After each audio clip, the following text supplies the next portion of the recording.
Hi friends, welcome back to my channel ladies fashion ಲೋಕ. ಇವತ್ತೊಂದು simple ಆಗಿರುವಂಥ ಸ್ಯಾರಿ ಕುಚ್ಚು ಡಿಸೈನ್ ಹೇಳ್ಕೊಡ್ತಾ ಇದ್ದೀನಿ. ಇದನ್ನು ಬಿಗಿನರ್ಸ್ ಕೂಡ ಹಾಕೊಬೋದು. ಈ ಡಿಸೈನ್ಗೆ ನಾನು ತುಲಿಪ್ ಜಪಾನ್ದು 0.75 mm ನೀಡಲ್ ತಗೊಂಡಿದ್ದೀನಿ. ಹಾಗೆ 6 ಎಳೆ ದಾರ ರೆಡಿ ಮಾಡಿ ಇಟ್ಕೊಂಡಿದ್ದೀನಿ. ಎಂದಿನಂತೆ ಇವತ್ತು ಕೂಡ ಬಿಳಿ ಬಟ್ಟೆ ಮೇಲೇ ನಾನು ವರ್ಕ್ ಮಾಡಿ ತೋರಿಸ್ತಾ ಇದ್ದೀನಿ. ನೋಡಿ, ಮೊದಲಿಗೆ ನಾನು ಕ್ಲಾತಿಗೆ ಒಂದು ಲಾಕ್ ಮಾಡ್ಕೊತಾ ಇದ್ದೀನಿ. ಹಾಗೆ ಪಕ್ಕದಲ್ಲಿ ಇನ್ನೂ ಒಂದು ಲಾಕ್ ಮಾಡ್ಕೊತೀನಿ. ಸೊ ನಾವು ಯಾವುದೇ ಡಿಸೈನ್ನ ಸ್ಟಾರ್ಟ್ ಮಾಡಬೇಕಾದ್ರೆ ಸ್ಟಾರ್ಟಿಂಗಲ್ಲಿ 2 ಲಾಕ್ ಮಾಡ್ಕೊಳ್ಳೋದು ಒಳ್ಳೆಯದು. ಸೊ ಆವಾಗ ಯಾವುದೇ ಕಾರಣಕ್ಕೂ ಥ್ರೆಡ್ಡು ಬಿಚ್ಕೊಂಡು ಬರಲ್ಲ. ಇವಾಗ ಥ್ರೆಡ್ನ ಸ್ವಲ್ಪ ಮೇಲೆ ಮಾಡಿ ಒಂದು ಬೀಡನ್ನ ಆ್ಯಡ್ ಮಾಡ್ಕೊತೀನಿ. ಸೊ ನೀವಿಲ್ಲಿ ಬೀಡನ್ನ ರೌಂಡ್ ಬೀಡ್ ಬೇಕಂದ್ರೂ ಯೂಸ್ ಮಾಡ್ಕೊಬೋದು, ಇಲ್ಲ ಹಾರ್ಟ್ ಶೇಪ್ ಬೀಡ್ ಯೂಸ್ ಮಾಡ್ಕೊಬೋದು, ಇಲ್ಲ ಫ್ಲವರ್ ಶೇಪ್ ಬೀಡ್ ಯೂಸ್ ಮಾಡ್ಕೊಬೋದು. ಬೀಡು ತುಂಬ ದೊಡ್ಡದು ಬೇಡ, ಮೀಡಿಯಮ್ ಆಗಿರಲಿ. ಒಂದು ಸಾರಿ ಬೀಡ್ ಲಾಕ್ ಮಾಡಿಕೊಂಡೆ. ಸೊ ಬೀಡ್ ಲಾಕ್ ಆದಮೇಲೆ ನಾನಿಲ್ಲಿ 3 ಚೈನ್ ಹಾಕ್ಕೊತಾ ಇದ್ದೀನಿ. ಸೊ ಇಲ್ಲಿ 3 ಚೈನ್ ಬೇಕಂದ್ರೂ ಹಾಕೊಬೋದು, ಇಲ್ಲ 2 ಚೈನ್ ಬೇಕಂದ್ರೂ ಹಾಕೊಬೋದು. ಕುಚ್ಚು ಕಟ್ಟೋದಕ್ಕೆ ನಮಗೆ ಅಷ್ಟು ಸ್ಪೇಸ್ ಸಾಕಾಗುತ್ತೆ. ಸೊ 3 ಕುಚ್ಚು ಹಾಕ್ಕೊಂಡ್ರೆ ನಮಗೆ ಸ್ವಲ್ಪ ಸ್ಪೇಸ್ ದೊಡ್ಡದೇ ಆಗುತ್ತೆ. ಸೊ ಅದನ್ನು ಲಾಸ್ಟಲ್ಲಿ ನಾನು ನಿಮಗೆ ತೋರಿಸ್ತೀನಿ ಎಷ್ಟು ದೊಡ್ಡದಾಗುತ್ತೆ ಅಂತ. ಇಲ್ಲಿ ಬೇಕಂದರೆ 2 ಚೈನ್ ಹಾಕ್ಕೊಳ್ಳಿ, ಸಾಕಾಗುತ್ತೆ. ನೋಡಿ, ಮತ್ತೆ ಒಂದು ಬೀಡ್ ಹಾಕ್ಕೊಂಡು ಬೀಡ್ ಲಾಕ್ ಮಾಡ್ಕೊತಾ ಇದ್ದೀನಿ. ನೀವು ಬೇಕಂದರೆ ಬೀಡ್ ಲಾಕ್ ಮಾಡ್ಕೊಬೋದು, ಇಲ್ಲ ಬೀಡ್ ಲಾಕ್ ಮಾಡಿದಂತೆ ಡೈರೆಕ್ಟಾಗಿ ಕೂಡ ಬಟ್ಟೆಗೆ ಲಾಕ್ ಮಾಡ್ಕೊಬೋದು. ಸೊ ಫಸ್ಟಲ್ಲಿ ನೀವು ಬೀಡ್ ಲಾಕ್ ಮಾಡಿದರೆ ನೆಕ್ಸ್ಟಲ್ಲೂ ಬೀಡ್ ಲಾಕ್ ಮಾಡ್ಕೊಳ್ಳಿ. ಸ್ಟಾರ್ಟಿಂಗಲ್ಲಿ ಬೀಡ್ ಲಾಕ್ ಮಾಡಿಲ್ಲ ಅಂದರೆ ಎಂಡಿಂಗಲ್ಲಿ ಕೂಡ ನೀವು ಬೀಡ್ ಲಾಕ್ ಮಾಡೋದು ಬೇಡ. ನೋಡಿ, ಬಟ್ಟೆಗೆ ಒಂದು ಸಾರಿ ಲಾಕ್ ಮಾಡಿಕೊಂಡೆ. ಸೊ ಈ ಜಾಗದಲ್ಲಿ ನಾವು ಕುಚ್ಚು ಕಟ್ಕೊಳ್ಳಿಕ್ಕೆ ಅಂತ ಸ್ಪೇಸ್ ಬಿಟ್ಕೊಂಡಿರೋದು. ಇವಾಗ ನಾನು ಏನು ಮಾಡ್ತೀನಿ ಅಂದರೆ, ನೀಡಲ್ ಮೇಲೆ ಒಂದು ಸಾರಿ ದಾರ ಸುತ್ತಕೊಂಡು ಸ್ವಲ್ಪ ಕ್ರಾಸ್ ಆಗಿ ನೀಡಲ್ನ ಇಟ್ಕೊತೀನಿ. ನೋಡಿ, ಈ ರೀತಿ ಟ್ರಯಾಂಗಲ್ ಶೇಪ್ನಲ್ಲಿ. ಸೊ ಡಿಸ್ಟೆನ್ಸ್ನ ನೀಟಾಗಿ ನೋಡ್ಕೊಬೇಕು. ತುಂಬ ದೊಡ್ಡದು ಮಾಡ್ಕೊಳ್ಳೋದು ಬೇಡ, ತುಂಬ ಚಿಕ್ಕದು ಬೇಡ. ಸೊ ಇವಾಗ ಥ್ರೆಡ್ನ ತಂದು ಡಬಲ್ ಕ್ರೋಶೆ ಮಾಡಿಕೊಂಡೆ. ಮತ್ತೆ ಇವಾಗ ಏನು ಮಾಡ್ತೀನಿ ಅಂದರೆ 2 ಚೈನ್ ಹಾಕ್ಕೊತೀನಿ. 1 2 ಚೈನ್ ಹಾಕ್ಕೊತೀನಿ. ಕೆಳಗಡೆ ನೋಡಿ ಟ್ರಯಾಂಗಲ್ ಶೇಪಲ್ಲಿ ಬಂದಿರುತ್ತೆ. ಸೊ ನೀಡಲ್ ಮೇಲೆ ಒಂದು ಸಾರಿ ದಾರ ಸುತ್ತಕೊಂಡು ಆ ಫಸ್ಟು ಕಂಬ ಏನು ಮಾಡ್ಕೊಂಡ್ವಿ ಅದೇ ಕಂಬದ ಗ್ಯಾಪಿಗೆ ನಾನು ಮತ್ತೆ ಡಬಲ್ ಕ್ರೋಶೆ ಮಾಡ್ಕೊತೀನಿ. ಒಂದು ಸಾರಿ ಆಯಿತು. ಮತ್ತೆ ನೀಡಲ್ ಮೇಲೆ ದಾರ ಸುತ್ತಕೊಂಡು ಅದೇ ಗ್ಯಾಪಲ್ಲಿ ನಾನು ಮತ್ತೆ ಇನ್ನೊಂದು ಸಾರಿ ಡಬಲ್ ಕ್ರೋಶೆ ಮಾಡ್ಕೊತೀನಿ.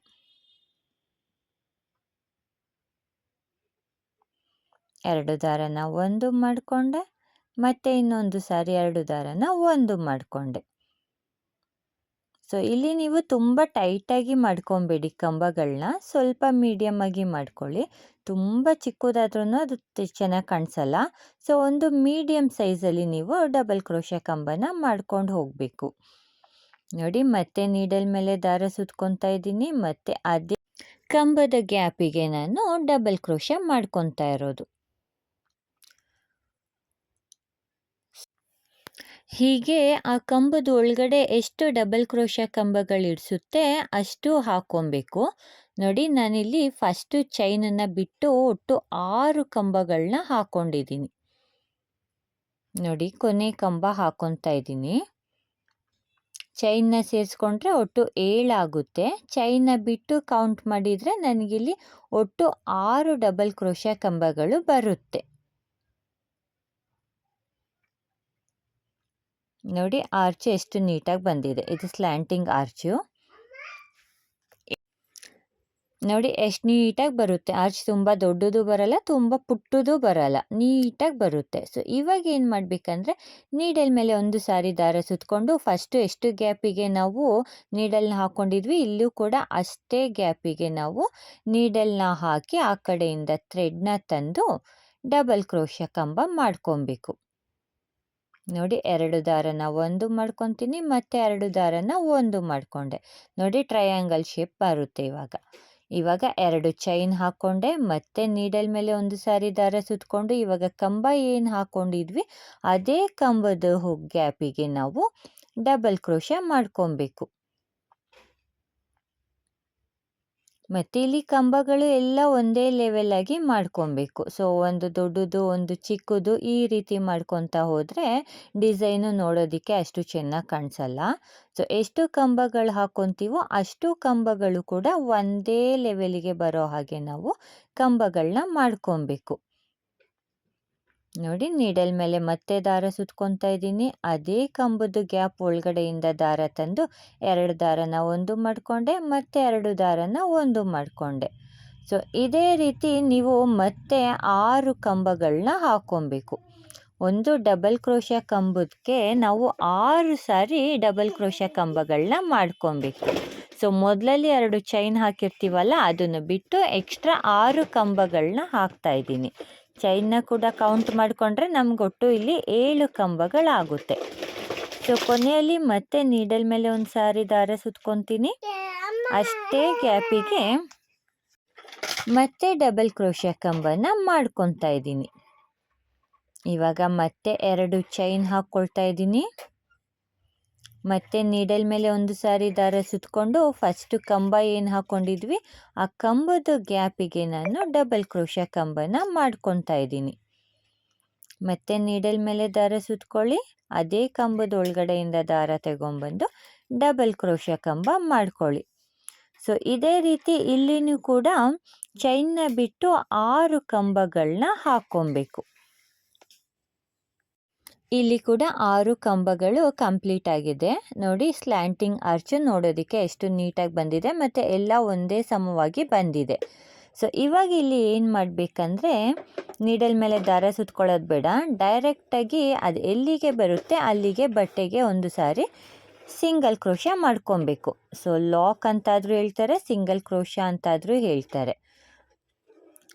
ಸೊ ಬಟ್ಟೆಗೆ ಎಲ್ಲಿಗೆ ಬರುತ್ತೆ ಅಲ್ಲಿಗೆ ಒಂದು ಸಾರಿ ಲಾಕ್ ಮಾಡಿಕೊಂಡೆ. ನಾನಿಲ್ಲಿ ಏನು ಮಾಡ್ತಾಯಿದ್ದೀನಿ ಅಂದರೆ 3 ಸ್ಲ್ಯಾಂಟಿಂಗ್ ಆರ್ಚಿಗೆ ಒಂದು ಸಾರಿ ಕುಚ್ಚು ಕಟ್ಕೊಳ್ಳೋ ಹಾಗೆ ಮಾಡ್ಕೊತಾ ಇದ್ದೀನಿ. ಸೊ ಮತ್ತೆ ಥ್ರೆಡ್ನ ಸ್ವಲ್ಪ ಮೇಲೆ ಮಾಡಿ ಒಂದು ಬೀಡನ್ನ ಆ್ಯಡ್ ಮಾಡ್ಕೊತಾ ಇದ್ದೀನಿ. ಇಲ್ಲಿ ಬೀಡ್ ಲಾಕ್ ಮಾಡ್ಕೊತಾ ಇದ್ದೀನಿ.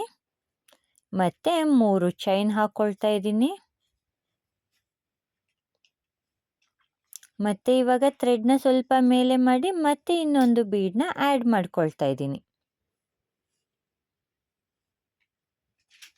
ಮತ್ತೆ ಬೀಡ್ ಲಾಕ್ ಮಾಡ್ಕೊತಾ ಇದ್ದೀನಿ. ಬಟ್ಟೆಗೆ ಎಲ್ಲಿಗೆ ಬರುತ್ತೆ ಅಲ್ಲಿಗೆ ಲಾಕ್ ಮಾಡ್ಕೊತಾ ಇದ್ದೀನಿ.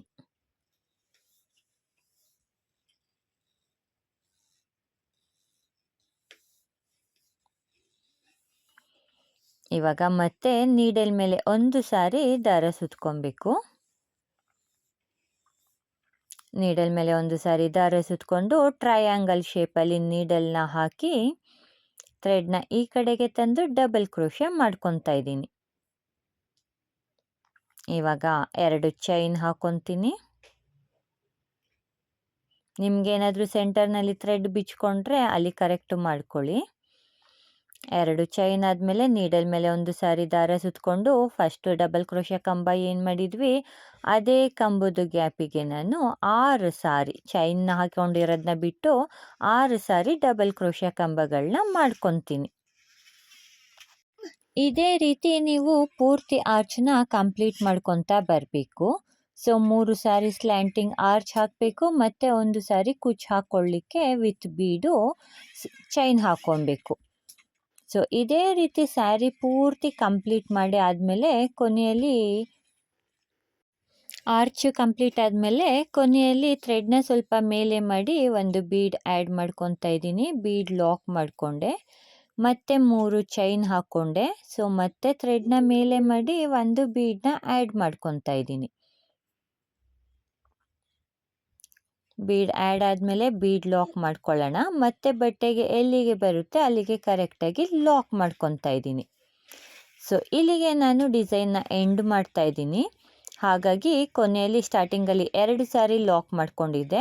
ಹಾಗಾಗಿ ಕೊನೆಯಲ್ಲಿ ಕೂಡ ನಾನು 2 ಸಾರಿ ಲಾಕ್ ಮಾಡಿಕೊಂಡು 2 ಚೈನ್ ಹಾಕಿ ಥ್ರೆಡ್ನ ಕಟ್ ಮಾಡಿಕೊಂಡು ಲಾಕ್ ಮಾಡ್ಕೊತೀನಿ.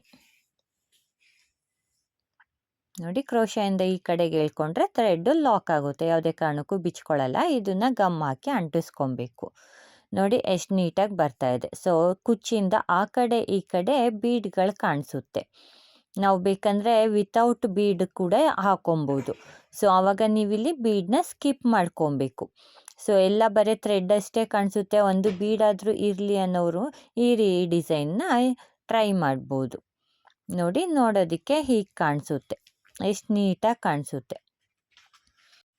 ಈ ಡಿಸೈನ್ಗೆ ನಾನು 127 ದಾರ ತಗೊಂಡಿದ್ದೀನಿ. ಅದನ್ನು ಡಬಲಿ ಮಾಡಿದಾಗ 240 ಆಗುತ್ತೆ. ಸೊ ಅಷ್ಟೆಳೆ ದಾರದಿಂದ ನಾನು ಕುಚ್ಚು ಕಟ್ಟಿದ್ದೀನಿ. ನೋಡಿ, ಕುಚ್ಚು ಕಟ್ಟಿದ ಮೇಲೆ ಎಷ್ಟು ನೀಟಾಗಿ ಕಾಣಿಸುತ್ತೆ. ನೋಡಿ, ನಾನಿಲ್ಲಿ 3 ಚೈನ್ ಹಾಕ್ಕೊಂಡಿರೋದ್ರಿಂದ ಬೀಡಿಂದ ಸ್ವಲ್ಪ ಗ್ಯಾಪ್ ಕಾಣಿಸ್ತಾ ಇದೆ ಕುಚ್ಚಿಗೆ. ಅದಕ್ಕೆ ಹೇಳಿದ್ದು ನೀವು ಬೇಕಂದರೆ ಇಲ್ಲಿ 2 ಚೈನ್ ಯೂಸ್ ಮಾಡಿ ಅಂತ. ನೋಡಿ, ಇದು ನಾನು ಮೊದಲೇ ಮಾಡಿಟ್ಟಿದ್ದಂಥ ಡಿಸೈನು. ಇಲ್ಲಿ ನಾನು ಬೀಡ್ ಆದಮೇಲೆ ಬೀಡ್ ಲಾಕ್ ಮಾಡ್ಕೊಂಡಿಲ್ಲ, ಹಾಗಾಗಿ 3 ಚೈನ್ ಅಷ್ಟೇ ಬಂದಿದೆ. ಬೀಡ್ ಲಾಕ್ ಮಾಡಿಕೊಂಡು 3 ಚೈನ್ ಹಾಕಿದರೆ ಸ್ವಲ್ಪ ಸ್ಪೇಸ್ ದೊಡ್ಡದಾಗುತ್ತೆ. ನಾನಿಲ್ಲಿ ಬೀಡ್ ಲಾಕ್ ಮಾಡಿಲ್ಲ. ಸೊ ಬೀಡ್ ಲಾಕ್ ಮಾಡಿದರೆ 2 ಚೈನ್ ಅಷ್ಟೇ ಹಾಕ್ಕೊಳ್ಳಿ. ನೋಡಿ, ಬೀಡ್ ಪಕ್ಕ ಕುಚ್ಚಿಗೆ ಏನು ಗ್ಯಾಪ್ ಕಾಣಿಸಲ್ಲ, ಕರೆಕ್ಟಾಗಿ ಫಿಲ್ ಆಗಿರುತ್ತೆ. ಸೊ ಇಲ್ಲಿ 1 ಚೈನ್ ಎಕ್ಸ್ಟ್ರಾ ಆಗಿರೋದ್ರಿಂದ ಸ್ವಲ್ಪ ಗ್ಯಾಪ್ ಕಾಣಿಸುತ್ತೆ. ನಿಮಗಿಲ್ಲೇ ಡಿಫ್ರೆನ್ಸ್ ಕಾಣಿಸ್ತಾ ಇದೆ, ನೋಡ್ತಾ ಇರ್ಬೋದು. ಅದಕ್ಕೆ ಹೇಳಿದ್ದು, ಚೈನ್ ಬೇಕಂದರೆ ಒಂದು ಕಡಿಮೆ ಮಾಡ್ಕೊಳ್ಳಿ, ಒಂದು ಕಡಿಮೆ ಮಾಡಿಕೊಂಡ್ರೆ ಈ ರೀತಿ ಬರುತ್ತೆ. ಫ್ರೆಂಡ್ಸ್, ಈ ಡಿಸೈನ್ ನಿಮಗೆ ಇಷ್ಟ ಆಗಿದ್ರೆ ಒಂದು ಲೈಕ್ ಕೊಡೋದನ್ನು ಮರಿಬೇಡಿ. ಹಾಗೆ ನನ್ನ ಚಾನೆಲ್ನ ಸಬ್ಸ್ಕ್ರೈಬ್ ಮಾಡದೆ ನೋಡ್ತಾ ಇದ್ದರೆ ದಯವಿಟ್ಟು ಒಂದು ಸಬ್ಸ್ಕ್ರೈಬ್ ಮಾಡ್ಕೊಂಡು ನೋಡಿ. ಮತ್ತು ನನ್ನ ಎಲ್ಲ ವೀಡಿಯೋಸ್ನ ನೋಟಿಫಿಕೇಷನ್ಗಾಗಿ ಬೆಲ್ ಐಕಾನ್ನ ಪ್ರೆಸ್ ಮಾಡೋದನ್ನು ಮರಿಬೇಡಿ. ಸೊ ಇದೇ ರೀತಿ ಮುಂದಿನ ವೀಡಿಯೋಸ್ನಲ್ಲಿ ಮತ್ತೆ ಸಿಗೋಣ ಫ್ರೆಂಡ್ಸ್. ಅಲ್ಲಿವರೆಗೂ ಟೇಕ್ ಕೇರ್.